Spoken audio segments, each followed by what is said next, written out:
परवाच्या दिवशी सकाळी 6 वाजता या ठिकाणी घराच्या समोर छावणीचं रूप आलं।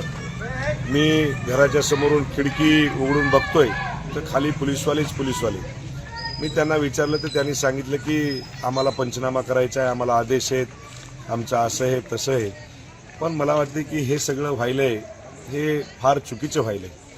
म्हणजे एवढ्या खालच्या थरेला कोणी या ठिकाणी जायचं आणि वरून पोलीस प्रशासनावर दबाव आणायचा आणि त्या ठिकाणी जर आमदाराच्या घराची जर कोणी झडती घेत असेल तर मला वाटतं याच्यापेक्षा सर्वसामान्य लोकांचं काय होणार। म्हणजे निव्वळ दादागिरी या ठिकाणी चाललेली आहे। हे कुठेतरी थांबलं पाहिजे।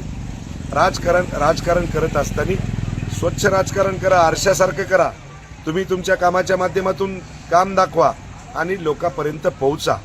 लोकांनी तुम्हाला म्हणजे ज्या पद्धतीनं आज या ठिकाणी या हिंगोली जिल्ह्यातल्या जनतेनं दाखवून दिलंय की आम्ही येणाऱ्या 2 तारखेला शिवसेना धनुष्यबाणावरती आम्ही मतदान करणार आहोत आणि याचीच पावती मला वाटते की या पद्धतीनं घराची चेकिंग करणे, आखाडा तपासणे, गाड्या तपासणे, आमच्या भाच्यावरती आमच्या पुतण्यावरती 110च्या नोटीस पाठवणे, आमच्या सर्व कार्यकर्त्याला नोटीस पाठवणे, म्हणजे भयंकर त्रास देण्याचं काम या ठिकाणी इथलचे स्थानिकचे काही नेते करत आहेत।